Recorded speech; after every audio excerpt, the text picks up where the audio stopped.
Boa noite, pessoal. Mais uma Insta Live hoje, 12 de junho aqui. Espero que quem tem namorada, quem tem namorado, tenha passeado com a sua namorada, com o seu namorado. Passeado não, né? Tem que ficar em casa.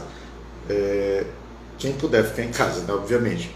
Fernanda Soares já entrando aqui, meu amor, sempre a primeira. Feliz Dia dos Namorados. Então é o seguinte, que você tenha dado presente para quem você ama, que você tenha recebido presente. E se você está solteiro, se você está infeliz em ser solteiro, não perca as esperanças. Você vai encontrar a tampa da sua panela. Se você está feliz em ser solteiro, então continue feliz, dê presente para você mesmo. O importante é ser feliz. André Tobias acabou de entrar aqui. André, um abraço, meu irmão. Assessor de comunicação do Manaus FC. Gente da melhor qualidade. Amanda Monteiro entrando aqui. Amanda, um beijo para você. Oi para você também. Pessoal, a nossa Insta Live hoje é uma análise sobre a conjuntura política do Brasil. E para discutir a conjuntura política do Brasil, para fazer essa análise comigo, eu vou ter daqui a pouco o presidente estadual do PCdoB, o ex-deputado, ex-secretário, ex-deputado federal, Heron Bezerra. Alguém com uma história de uma vida inteira de luta pelo Amazonas e que vai estar fazendo esse debate com a gente. Itaciara entrou aqui. Dona Itaciara, um abraço para a senhora. Feliz Dia dos Namorados para a senhora também. Então, como eu ia dizendo, o objetivo é discutir a conjuntura política brasileira, tentar entender, ou pelo menos tentar ajudar a entender o que a gente está vendo acontecer em Brasília, o que a gente está vendo acontecer no Amazonas e o que a gente está vendo acontecer em Manaus. Não nos iludamos, pessoal. Tudo que acontece no Manaus hoje é uma cidade do mundo, é uma das cidades mais relevantes do Brasil. Um abraço para a Érica Santos, que está entrando aí, esposa do Júnior, um dos comediantes de mão cheia, um dos caras mais talentosos que eu já vi ao vivo. Luiz Carlos Marques, obrigado, Luiz, boa noite. Camarada Heron Bezerra, acabou de entrar aqui. Vamos entrar aqui. Está entrando Heron Bezerra. Ontem na Insta Live não deu para ver o Francisco, né? Vamos ver se a gente consegue ver o Heron hoje aqui. Pronto. Boa noite, Heron. Boa noite, Marcelo. Acho que ainda está truncado aqui, mas vamos tentar aqui ver como é que se faz a live. Né? É a primeira vez que você usa essa ferramenta? Para isso, sim. Eu acho que sim. Para Tá, isso, deixa eu te dar uma dica. Coloca vira o teu celular para tua, bota ele na horizontal para tua direita. ah, ok? Pronto. Sim. Mas aí, Agora sim. ok. É que eu tinha aqui, eu pensei que ele ficava deitado, normal. Ele não fica, né? Tem que ficar em pé. Aqui tem que ficar em pé. Tá, ok. Não tem problema. Então, vamos lá, camaradeiro. Muito boa noite. Obrigado por se dispor a fazer esse bate-papo aqui. O objetivo dessas Insta Lives é fazer um bate-papo como a gente faria com amigos, com conhecidos, falando sobre determinado tema em algum lugar. E com você, eu acho que é pela tua vivência política, pela tua história, você já foi deputado estadual, exerceu por um tempo o mandato de deputado federal, foi secretário de Estado. Então, eu acho que a tua leitura ela pode contribuir muito para que todo mundo possa entender melhor esse momento político que a gente vive. Mais uma vez, boa noite. E para você introduzir o assunto, eu já te deixo uma pergunta. Como é que você viu a declaração do general Eduardo Ramos dizendo que as Forças Armadas não pretendem um golpe, mas que a corda não deve ser esticada? Bom, em primeiro lugar, me permita, Marcelo, parabenizar por essa iniciativa, saudar os nossos ouvintes, os telespectadores, enfim, os internautas, todos que estão ligados nessa ferramenta importante, e acho que é extremamente oportuno o que você questiona. Eu quero tratar essa questão sobre dois aspectos. O primeiro deles é fazer uma constatação. Nós estamos diante de um impasse. O que eu chamo de um impasse? Não tem mais governo. Não tem mais governo. Não existe mais governo no Brasil. O governo chegou no fundo do poço, não governa mais. Alguém pode me dizer assim, olha, Heron, isso é uma avaliação apressada, precipitada, porque tem um governo legalmente estabelecido, com ministério. Não, mas não governa. Basta ver que o presidente anuncia num dia uma medida provisória, No dia seguinte, ele revoga, porque ela é completamente ilegal, completamente inconstitucional. Ou seja, agora, isso não é por acaso. Esse estica-corda do presidente, que não é diferente do que diz o general lá, não é a população que está esticando a corda, não é o Congresso que está esticando a corda, não são os partidos de oposição e nem o STF que está esticando a corda. Quem está esticando a corda deliberadamente é o presidente da República, porque ele trabalha para criar um impasse. Ele trabalha para criar um impasse que eventualmente justifique o autogolpe. Só que ele vai percebendo também, graças à reação da população, à mobilização das pessoas, da sociedade de maneira geral, que não há espaço para isso. Mas o que ele quer é exatamente isso. E a declaração do general deixa bem claro isso. Ela não estica a corda. Ou seja, é ameaça permanente. A mesma declaração do general da Segurança Institucional, o general Heleno, quando disse que a eventual requisição do telefone do presidente teria consequências. Quem é o general para fazer ameaça à democracia brasileira e às instituições? Primeiro, que é um direito de qualquer um pedir. Vai para a avaliação de um ministro, do caso do STF, que vai deliberar ou não. Mas a primeira prerrogativa, a primeira atitude deles é a ameaça, é a chantagem. Porque, eu repito, no fundo, o que eles querem é exatamente provocar o impasse, uma radicalização para justificar o eventual autogolpe. Isso, todavia, não encontra eco na sociedade, não encontra eco na população brasileira, que tem triste memória da ditadura militar. Não só pelos mortos, não só pelas as torturas, não só pelos descalabros, mas principalmente pelo fracasso da economia também, na reta final da ditadura militar. A economia entrou em colapso. Entrou em colapso o país. Portanto, não há nenhum tipo de perspectiva disso prosperar. Do outro lado, de maneira bem franca e sincera, apesar do Bolsonaro já ter uma fila de crimes de responsabilidades que já caberia o impeachment há muito tempo, eu tenho que reconhecer que ainda não há força acumulada suficiente para que se declare o impeachment, se decrete o impeachment do presidente. Então, nós estamos diante de um impasse em que a esquerda, a oposição, as forças democráticas e populares, até mesmo de centro, não reúnem ainda força e nem convicção de se livrar desse governo, e nem tampouco ele tem mais condições de governar. Daí porque, eu repito, nós estamos diante de uma situação perigosa, de um impasse continuado, que não será bom para o Brasil, porque o Brasil precisa de paz, precisa de estabilidade, precisa de equilíbrio para poder retomar a sua economia, para poder enfrentar os desafios que tem pela frente. E não é com esse governo que isso vai acontecer. Eu enxergo mais ou menos por aí também. E nesse escopo já, eu queria provocar uma discussão. Desde o ano passado, houve inícios de conversas entre os partidos de esquerda, e eu lembro que eu ouvi sempre de você da necessidade de nós ampliarmos isso, de nós buscarmos uma frente ampla. E aí, o que eu quero colocar agora? Você teria como fazer, nos anos 80, para nós retomarmos a democracia, houve uma frente ampla. Óbvio, hoje nós não temos no campo da direita alguém da envergadura política de Ulisses Guimarães, mas houve uma frente ampla que formou a Diretas Já. Eu te pergunto, você consegue enxergar hoje alguma similaritude entre a frente ampla que se fez nos anos 80 para defender a democracia e a necessidade de uma frente ampla hoje para garantir que nós não tenhamos uma nova ditadura?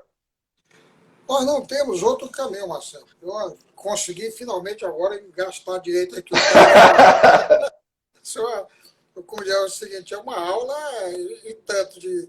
Bom, veja bem, nós não temos, para ser bem sincero, outra alternativa. Não temos.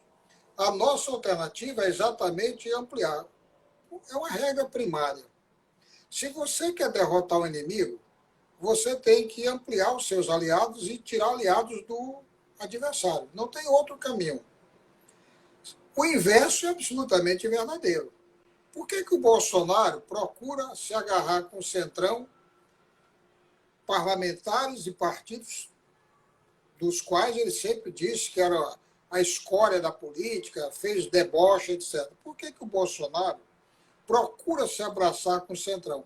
Para garantir, ou para tentar garantir, 172 votos lá na Câmara que impeça que seja aprovado o impeachment dele. Ponto. Ou seja, a coerência, discurso de retórica, vai tudo para a lata do lixo. Ele não está pouco preocupado com isso. O que ele quer é salvar, arrumar 172 parlamentares. Por isso, nesse momento, o que nós defendemos é exatamente uma frente ampla, em defesa da democracia e da liberdade. O que está em jogo no Brasil é a defesa da democracia e da liberdade. A tentativa de impor reitores biônicos em pleno século XXI dá um exemplo claro do que nós estamos falando de liberdade e de democracia. Dá um exemplo claro, a ameaça reiterada dos generais de plantão e do presidente que diz toda hora: não, nós podemos usar as Forças Armadas com base no artigo 142, que já tem dezenas e dezenas de pareceres de juristas equilibrados e de juristas com bastante conteúdo para demonstrar e para evidenciar que não existe nenhum poder superior do Brasil. Os poderes são equivalentes. As Forças Armadas não são poder moderador. O poder moderador foi extinto com o Império. Exatamente. Elas são, evidentemente, um aparelho do Estado. Evidentemente, são um aparelho do Estado, não são um poder moderador. E se você me permite, um aparelho do Estado no qual a participação de oficiais da ativa num governo é por si uma anomia no processo democrático. Exatamente, ou seja, nós estamos diante de situações que são peculiares. Há muita gente também se invocando de ser outro poder, né? Mas, na verdade, pelas regras da nossa Constituição, só há 3 poderes: o Legislativo, o Executivo e o Judiciário. E você sabe perfeitamente que isso, na verdade, nem poder são instrumentos do Estado. Poder mesmo é poder econômico, é quem detém os meios de produção. Mas esse é um outro debate que não cabe aqui. Já dizia o velho Cal lá atrás, né? Todo mundo sabe disso. Quem lê o beabá disso sabe que poder não é legislativo, menos executivo e nem judiciário. O poder é os meios de produção, é quem detém os meios de produção. Esses, de fato, detêm o poder. E no Brasil, infelizmente, hoje, quem detém o poder são os banqueiros. E quer um exemplo? Eu vou direto ao ponto. O governo está passando para os estados e municípios 60 bilhões de reais para compensar, teoricamente, as perdas que os estados vão ter com a arrecadação. Muito bem. Qual é a contrapartida que ele estabeleceu, inclusive com o apoio dos governadores, de vários governadores? Não aumento de servidores por 2 anos. O que, segundo o próprio Guedes diz, o ministro da Economia deles, vai representar uma economia de 130 bilhões de reais. Ou seja, eles vão passar 60 e vão retirar dos servidores 130. Na prática, portanto, quem está bancando... A conta não fecha. A conta não fecha. Quem está bancando o auxílio dobrado para os estados e municípios é o servidor. Mas eu vou dar o terceiro dado para matar essa conta. Eles vão gastar esse ano 1 trilhão e meio com o serviço da dívida e a rolagem da dívida. Ou seja, para os banqueiros. Se você pegar esse 1 trilhão e meio que eu acabei de falar e dividir por 12, tu vai chegar próximo de 130 bilhões. Ou seja, com um mês do que eles vão pagar aos banqueiros, era possível compensar tudo isso sem gastar, sem precisar sacrificar nenhum servidor. Mas qual é a lógica deles? É sacrificar o servidor e proteger o banqueiro. E aí não sou eu que estou dizendo, não.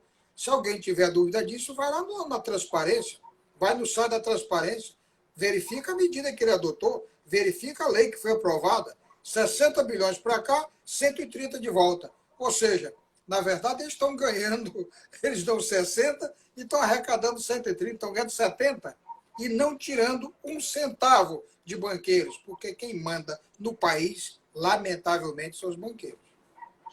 Infelizmente é isso. E a gente tem uma discussão antiga, Aaron, de que a Constituição de 88 ela previu uma auditoria da dívida pública, que nunca aconteceu até hoje. Inclusive, a impressão que se tem é que no Congresso Nacional é um tema intocável, não se discute. Mas 48% de toda a produção brasileira ela está indo para rolar dívida, não é nem para pagar a principal. Isso é um absurdo. Isso aí vai ao encontro do que você mencionou agora, do poder que os banqueiros exercem e do quanto isso, eu entendo que essa bandeira ela deve ser, inclusive, mais estudada pela própria esquerda, pelos campos progressistas do Brasil, porque eu enxergo pouco eco nisso. Ô Marcelo, eu queria te aproveitar essa tua observação e fazer um depoimento. O período recente que eu tive na Câmara, fiquei lá no final do ano de 2018, eu falava todo dia desse assunto. E eu olhava para os deputados, a impressão que eu tinha, sabe qual era? Que eu estava falando chinês para grego. Era exatamente o que eu tinha. E como tu acabou de dizer, não era só para os parlamentares de direita, de centro, não. Era como se eu estivesse falando chinês para grego ouvir, ou seja, era uma língua e não tinha como ter diálogo. Inclusive para os parlamentares de esquerda. Como tu acabou de dizer, isso é um tema que ninguém trata. E aqui está o nosso grande problema. A maioria das pessoas, eu já fiz esse teste, inclusive com alunos meus, na universidade. Já fiz rodada de estudante de pós-graduação, de doutorado, de mestrado, de graduação, e fiz uma pergunta clássica. Como é que você acha que o dinheiro do país é gasto? Como é que você acha que o orçamento do país é gasto? A maioria das pessoas vai direto até com o parlamento. Eu digo quanto por cento? 50%. 50% mais o judiciário, aí começa a confusão. Aí eu deixo falar. Falei, meu amigo, você sabe quanto é que o judiciário representa no orçamento nacional, no global? Menos de 2%. Você sabe quanto representa o Congresso Nacional inteiro? Menos de 2%. Aí a pessoa olha para mim e toma um susto. E onde é que está o dinheiro? Fala, eu vou à educação, saúde, menos de 4%. Menos de 4% é o orçamento da saúde. Aí a pessoa olha para mim e diz, e onde é que vai esse dinheiro? 50%, literalmente, do orçamento desse ano. Eu vou repetir, entra no portal da transparência ou no site da Câmara, do Senado, esse dado está lá, é público. Está reservado para pagar juros e a rolagem do serviço da dívida. Rolagem do serviço da dívida. 1,5 trilhão. Como é que um país pode ver desse jeito? Então, a primeira providência numa crise dessa era o seguinte, meu amigo, é uma moratória temporária. Você vai ficar 6 meses sem receber. Para poder o país funcionar, porque é preciso colocar dinheiro para as médias e pequenas empresas, que geram 72% dos empregos no Brasil. Exatamente, que gera o grosso do emprego. É gerado pelas pequenas e médias empresas. Teria que colocar esse dinheiro a juros praticamente zero e com longo prazo de carência e de recuperação, para que não houvesse quebradeira, nem demissão, evidentemente, de trabalhadores, e nem tampouco produzisse um desastre maior na economia. Mas aí vem o outro e diz, mas é que o presidente queria que acabasse com a reclusão, todo mundo fosse trabalhar. Isso é uma bobagem. É uma bobagem por quê? Porque se não tivesse o confinamento, não tivesse a reclusão, a economia ia parar do mesmo jeito, com um dado pior, pela doença dos trabalhadores. Ia adoecer a população de maneira geral, e as fábricas, o comércio, os setores de produção, e o parar, porque a população estava doente com agravante. Ainda teríamos que gastar o dinheiro com o seguro de saúde, porque as pessoas estariam, evidentemente, fora do posto de trabalho do mesmo jeito. Como aconteceu na Suécia, que não fez o fechamento e tem uma perspectiva de decréscimo de 7% no PIB. Por causa então, disso, eles vão ter as mortes e o prejuízo econômico. Por conta disso, porque vai parar que você queira ou não. Se você não fizer reclusão e parar de maneira organizada, você vai parar por doença, não tem jeito. Basta ver a quantidade de trabalhadores da saúde, agora que inclusive adoeceram, morreram, dezenas deles morreram lutando. Profissionais experientes, com toda a estrutura, com toda a orientação, com toda a capacidade. Imagina o trabalhador que não tem esse grau de conhecimento, esse grau de compreensão. A quantidade de gente que seria infectada, adoeceria, e a economia pararia do mesmo jeito. Portanto, é uma falsa polêmica essa de contrapor economia com a reclusão social. É preciso fazer as duas coisas. É preciso ter a reclusão social e é preciso retomar a economia, sem dúvida nenhuma. E a forma de retomar isso é com as garantias básicas. Por exemplo, nós devemos retomar as aulas talvez em agosto, na Universidade Federal do Amazonas. Eu fui ouvido, como todos os demais, com a minha opinião. Ok, dividir as salas, não tem mistério. Se uma turma é grande, a primeira providência que vai ter que se fazer é quebrar essa turma em dois. E talvez seja necessário contratar até professores substitutos, temporariamente, para poder garantir que não haja prejuízo para o aluno e também para não colocar em risco a população como um todo. Então, é preciso tomar medidas, é preciso adequar. Nós não podemos fazer isso porque, de fato, a principal questão que está colocada na ordem do dia é a defesa da vida. Porque sem a vida, você não tem emprego, não tem nada. Você morto, não tem nada. O que me adianta amanhã dizer que a economia está funcionando se tu não pode nem disputar um trabalho porque tu está morto?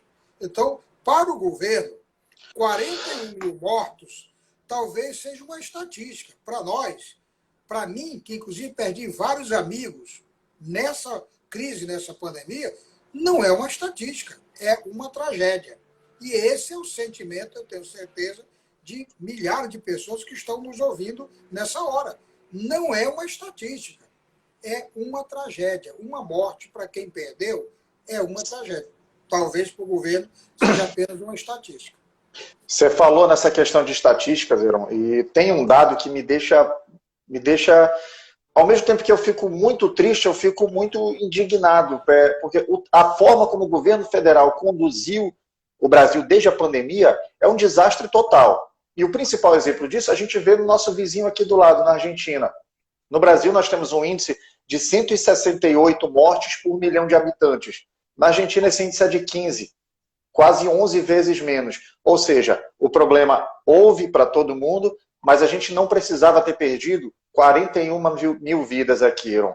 Isso é uma mostra de falta de compromisso, mas o que esperar de um governante que, quando iniciou sua vida pública, falou que tinha que matar 30 mil?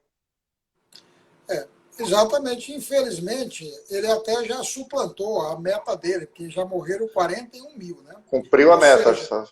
É esse grau. Por isso que a gente começou o debate, exatamente fazendo essa constatação de que nós já não temos mais governo. Porque o que eu posso esperar de um governo?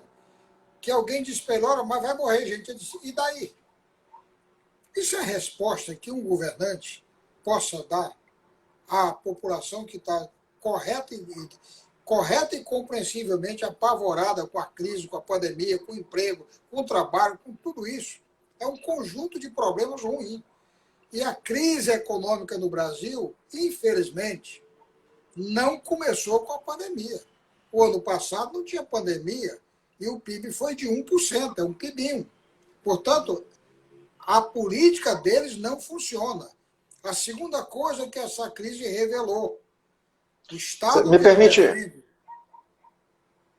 um dado rapidinho. Você falou dessa questão da crise econômica. Eu estava estudando isso também e eles mencionaram, foi a pandemia. Não foi. De 2 de janeiro a 14 de fevereiro, o real se desvalorizou 6,7% em relação ao dólar. Foi a moeda no mundo que mais se desvalorizou. Então, o problema não é a pandemia. Havia uma política econômica que já era equivocada, que já começava a dar os sinais de que o caminho era o fracasso.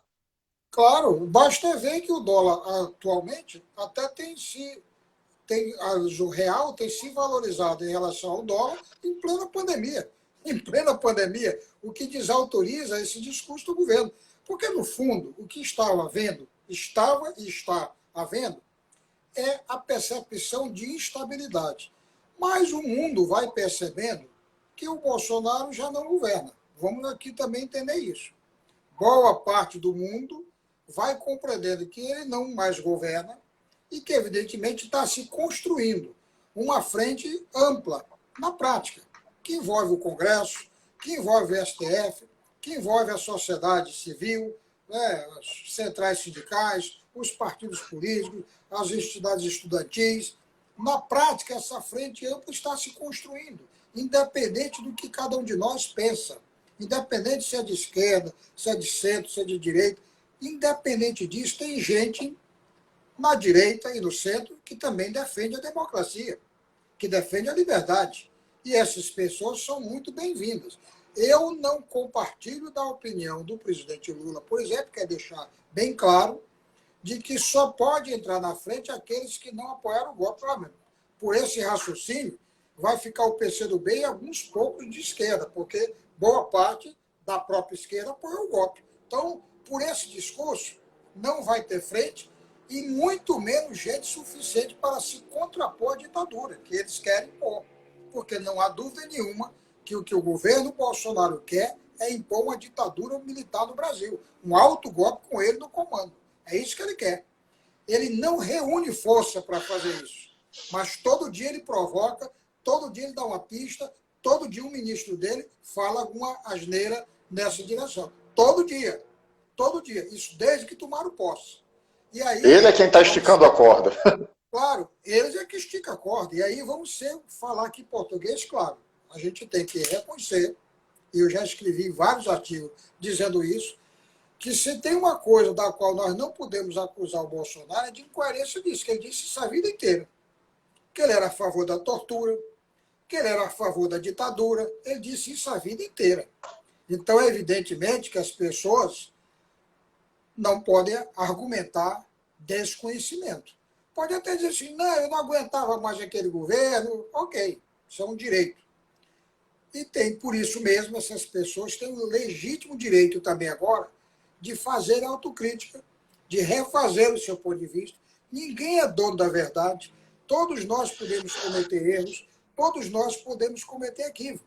Então, quem sou eu para julgar alguém que ontem apoiou, até votou e fez campanha para o Bolsonaro, e que agora, por qualquer razão, diante dessas barbaridades, chega à conclusão de que não dá, que é preciso mudar para cá e defender a democracia. Por que eu vou escorraçar essa pessoa? Ao contrário, ela será muito bem-vinda. E eu vou continuar com o meu ponto de vista, ela vai continuar com o ponto de vista dela.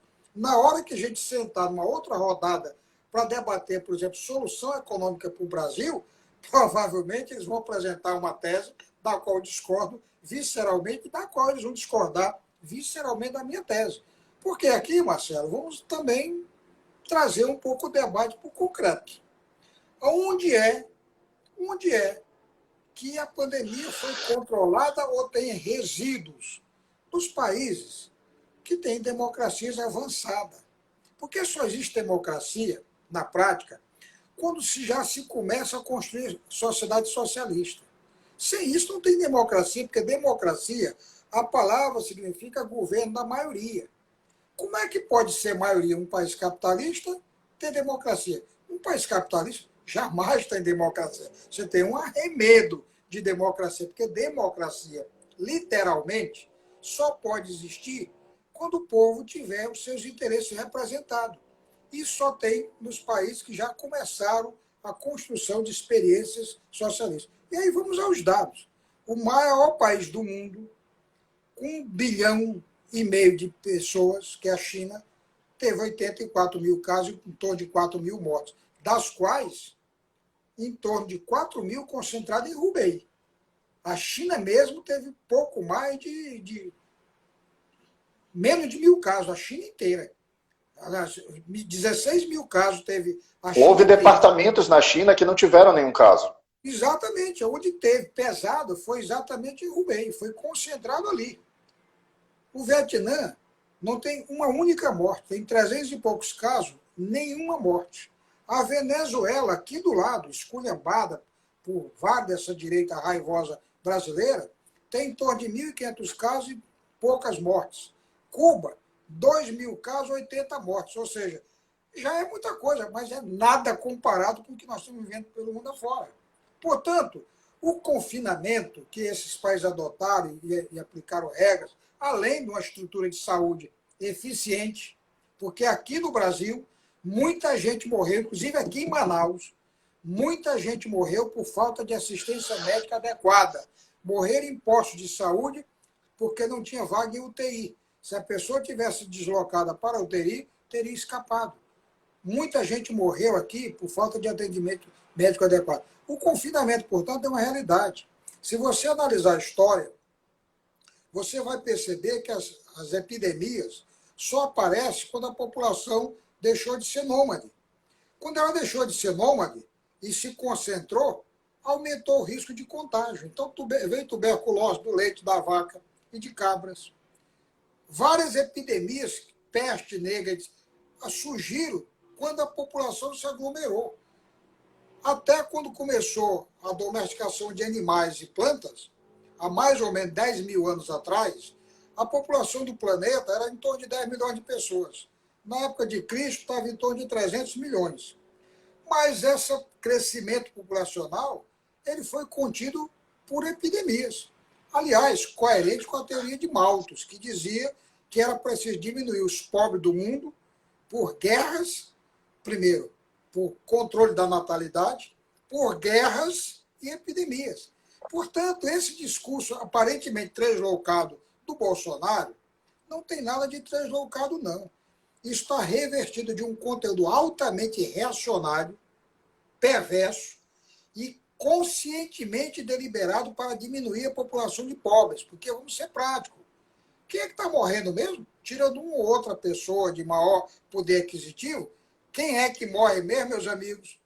Não é quem veio da Itália, é a empregada dessa pessoa que veio da Itália. É a população mais pobre que está morrendo. Vamos parar com cinismo entre nós. Essa que é a verdade. Claro que tem um outro caso. No geral, é a população mais pobre. Infelizmente, isso corresponde a uma lógica perversa, defendida por um teórico inglês chamado Thomas Malthus, que dizia é preciso diminuir os pobres, porque a comida tem que ficar só para nós. Dizia ele abertamente. Não tem comida para todo mundo. Então, diminui pobre como? Controle absoluto de natalidade. Muita gente pensava que o Malthus defendia isso para todo mundo. Não, ele defendia controle da natalidade para pobres. Segundo, guerras. Produz guerra, que você diminui a população. Segunda Guerra Mundial, mais de 20 milhões de pessoas morreram. Quem é que morreu mesmo ali? Pobre. População mais simples, população mais humilde. E, evidentemente, epidemias. De novo, quem é que morre nas epidemias? Claro que pega, às vezes, no geral, a população mais pobre. Então, nós não estamos diante de gente translocada, não. Nós estamos diante de pessoas criminosas, reacionárias, preconceituosas contra o povo. E é essa percepção que, felizmente, boa parte da população vai compreendendo, entendendo e tomando para o lado. Por isso que a Frente Ampla cresce. Por isso que a Frente Ampla se amplia. Por isso que a Frente Ampla se agiganta. Porque não se trata de uma defesa do Partido Comunista, do Partido Socialista, do PT, do PDT, do PSB, sei lá de quem. Se trata da defesa da democracia e da liberdade. Portanto, nesse patamar, você encontra gente no PSDB que pensa igual, você encontra gente no PMDB que pensa igual, no PSD que pensa igual, eu vi mesmo a declaração de várias pessoas desses partidos condenando essas tentativas de golpe. Eu pergunto, eu quero defender a democracia. E eu acho que para defender a democracia eu tenho que juntar todo mundo. Então eu tenho que expulsar essas pessoas do meu palanque. Uma santa paciência. É um contrassenso, né? Que beira a estupidez. Vamos ser francos também entre nós. Né? Se eu quero derrotar o meu adversário, eu não posso escolher aliados. Eu tenho que ter clareza do que eu quero. Depois, quando a gente for tratar de economia, a conversa vai ser outra. Eles vão continuar defendendo, ou pelo menos uma parte deles, vão continuar defendendo esse Estado falido, que eles diziam que funcionava, que prestava e que não serve para nada. A história mostrou, infelizmente, de maneira mais dura e dramática possível. E nós vamos continuar defendendo um Estado que seja amplo do serviço para a população.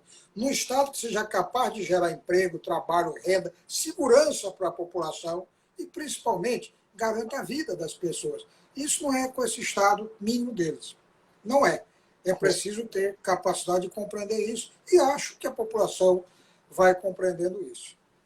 Com certeza. Heron, a gente está com... Parece que começou há 5 minutos, mas já tem 30 minutos de bate-papo aqui. Chegando ao final aqui, comandante, muito obrigado pelo bate-papo. Eu chamo de bate-papo por eufemismo, né? Porque, na verdade, você deu uma aula para a gente aqui. Obrigado pelo bate-papo. Fica à vontade para se despedir das pessoas aí. Marcelo, eu que queria te agradecer. Aqui é meu local de trabalho. Você está vendo aqui, eu passo boa parte desse tempo de reclusão trabalhando aqui. Eu estou escrevendo simultaneamente 2 livros, cuidando de vários projetos de pesquisa que eu tenho na UFAM, e, evidentemente, atento ao que está acontecendo no Brasil e no mundo. Porque, evidentemente, não adianta eu amanhã ter livros publicados, projeto de pesquisa sendo desenvolvido, se a gente não tem mais sequer liberdade de opinar e falar. Portanto, a defesa da liberdade e da democracia hoje é a questão central. E eu quero, mais uma vez, te parabenizar, agradecer aqui pelo convite. Eu estou à disposição, sempre que eu puder ajudar, eu estou à inteira disposição. Os meus contatos você tem, eu tenho, evidentemente, participado de vários outros debates dessas lives, etc., tentando colocar o meu ponto de vista e principalmente alertando a população de Manaus para um detalhe importante. Nós precisamos rediscutir o Estado todo, porque essa crise também revelou coisas terríveis. Não há uma única UTI no interior do Amazonas. Uma única UTI. Ou seja, a nossa população está à mercê da própria sorte. A cidade de Manaus, uma capital importante com 2 milhões e 200 mil habitantes, onde está a sede da Zona Franca de Manaus, não fabrica caixão. Para mim foi uma surpresa, eu descobri vexatoriamente que Manaus importa caixão do interior da Bahia. E quando eu estive na CEPROC e criei um programa de agroindústrias, que é exatamente verticalizar a matéria-prima regional, agregar valor ao produto primário, era exatamente para resolver esse tipo de questão. Infelizmente, esse tipo de política foram abandonadas e eu espero que esse debate e essa realidade que está posta também nos permita e sirva de lição para que nós possamos dar um outro patamar. Portanto, eu quero agradecer a você e me colocar à tua inteira disposição para outros debates da importância desse que você acabou de colocar. Grande abraço, muito obrigado. Obrigado, Heron. Vou encerrar aqui a live com o Heron. Valeu. Pessoal, muito obrigado a quem acompanhou aqui. A Maravilha Magalhães, Keitiane, Nayádia Lima, Dulce, Rogério Aguiar, Ian Ivanovic, Bruna Souza, Juliana Sobral, Novaes Rodrigues, Sueli Sampaio, Alan Jackson. Não dá para falar de todo mundo, mas obrigado pelo bate-papo. Esse vídeo vai ficar disponível no YouTube. Quem está vendo no YouTube, dá um joinha aqui para espalhar o vídeo para mais pessoas, compartilha para os outros. Amanhã, 13 de junho, mesmo horário, 21 horas, vou ter um bate-papo com o Luiz Mitoso, presidente do Manaus Futebol Clube, para discutir as perspectivas do futebol depois da pandemia. Beleza? Valeu, pessoal. Tchau.